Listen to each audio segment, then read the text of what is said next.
Welcome back to my YouTube channel. I cannot believe we are so close to 1,000 subscribers here on YouTube. I love you guys from the very bottom of my heart, truly. I asked you guys on Instagram what video you guys would want to see next, and so many of you said a Q&A video, not necessarily content creator specific, just very open-ended. I said ask me anything, so let's jump into it.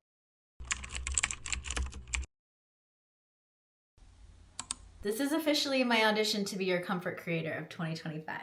I'm such a yapper, so I'm really gonna try to keep these answers concise, and we're just gonna kind of rapid fire. I've got my phone here with all of the questions, so we're gonna jump right in. Starting off really strong, what has been the biggest challenge that you face as a creator?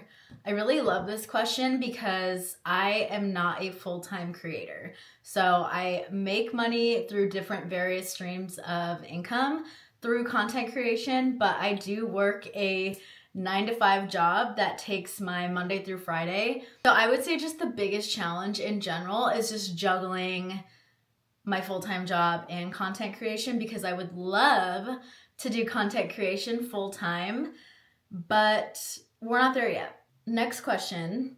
How do you handle moments when you feel uninspired or stuck in a rut? This happens fairly regularly just because I give so much to my full-time job and it takes a lot of my mental capacity. So when it comes to content creating, like I have really started utilizing ChatGPT to type in like lifestyle content ideas, or I'll look on Pinterest for inspo, and then also like look within and just really determine like what videos do I like creating. Let's see. I love this one. What is the best advice you would give to someone that is just starting out as a content creator? One of my biggest pieces of advice for anyone starting content creation is be consistent. When I first started posting on TikTok, I posted my first Get Ready With Me and then said, see you in a few months, and didn't grow hardly at all. So definitely be consistent with it. I am not someone that posts 2-3 times a day. I really just try to post once a day. That is where the growth will come in. Be authentic. Your authenticity is going to translate into your videos. It's gonna make people want to follow you. So post content you like, be consistent, and be authentic. I don't know why this question makes me laugh, but have you ever had a major tech failure or blooper while filming? Honestly, all the time. I have 2 dogs, if you didn't know. I have 2 golden retrievers. They are my literal children. And the amount of times their tails have whacked my tripod and it falls over, I can't tell you how many times that has happened. Or where I think I'm filming and I did not press record. So now I will triple check and make sure I'm recording if I'm not right by my phone. Those are just a few to name. Side note, it might honestly be kind of funny to do a little blooper reel. Okay, favorite thing about your house? Oof, man, that's a tough one. If you guys didn't know, last year I bought my first home. I am a total homebody through and through. So to have a space that we've been able to really create for ourselves has been amazing. My favorite part about this house is probably my office, which is where I'm filming right now. I had total creative control over it because it's my space. So I did the lime wash paint. I was able to do all of my neutral, sad beige hearts desires. And I absolutely love how it came out. So I would have to say my office. I think I'm gonna film a detailed home tour. So let me know if you guys wanna see that, because our house is very much in a spot where home projects are pretty much done. So if you wanna see an in-depth house tour, let me know. Next question. What are your favorite videos to create? Ooh, it's funny because I started out on TikTok only filming Get Ready With Me's. Now I hardly do those anymore. So it's just funny how the type of videos that you enjoy creating change over the course of your content journey.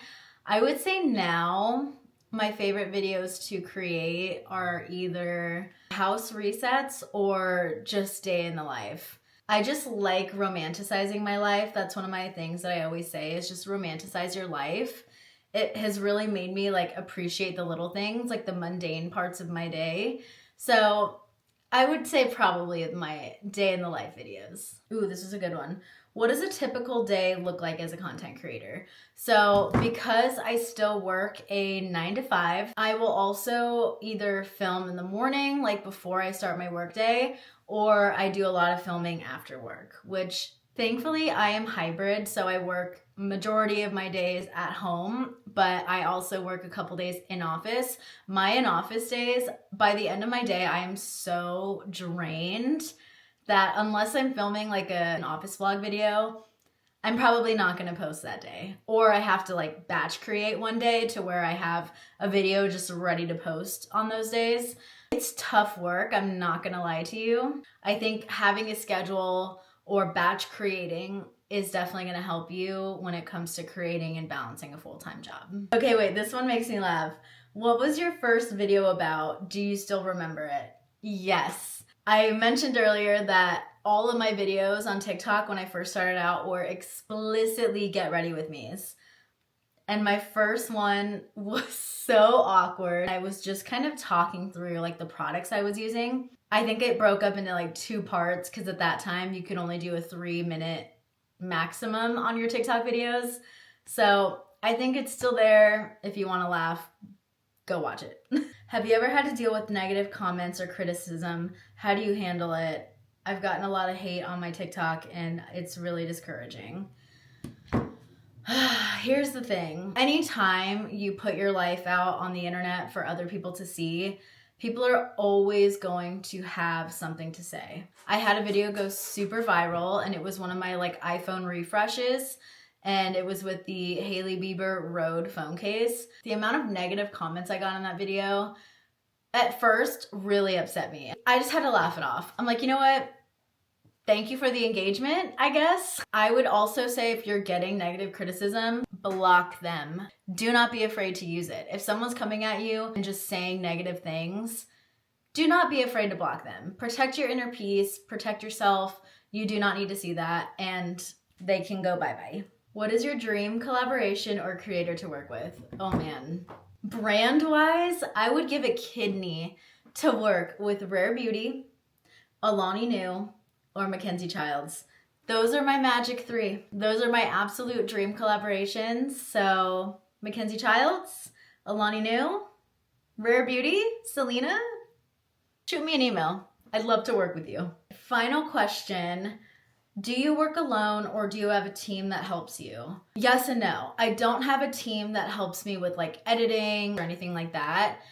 I do all of the editing myself. I do, however, work with a talent management agency. I signed with them, I want to say back in November of last year. It's been about 2 months. They essentially handle all of the email aspect, negotiating, brand deals, etc. I was getting a ton of inbounds into an email that I created specifically for content creation. I was having a hard enough time juggling, creating content, scheduling my content, working my 9 to 5. I was like, this is a lot of work. We are in contact like pretty much every single day. They're updating me on inbounds that I get, on negotiating, brand deals, deadlines, deal with all of that. If you guys want a little bit more info on working with a talent management agency, I'm happy to do a video on that. But I do all of my own production, but when it comes to like the business aspect of it, I do have a team that does all of that, which I am eternally grateful to because the amount of time I've gotten back from not having to manage my email is priceless. So yeah. All right, you guys, that wraps up this little Q&A session. If you made it to the end, thank you so much for being here. Thank you for submitting your questions. Let me know what you guys want to see from me down in the comments below. Also, let me know what you think about the quality of this video because I am using my new Osmo Pocket 3 camera. But let me know what you think. Let me know if you want to see what type of cameras I use, a comparison between them. We're in our YouTube era, and I'm so excited for this. I love you so much. Don't forget to subscribe to my YouTube channel and give this video a thumbs up, and I will see you next time.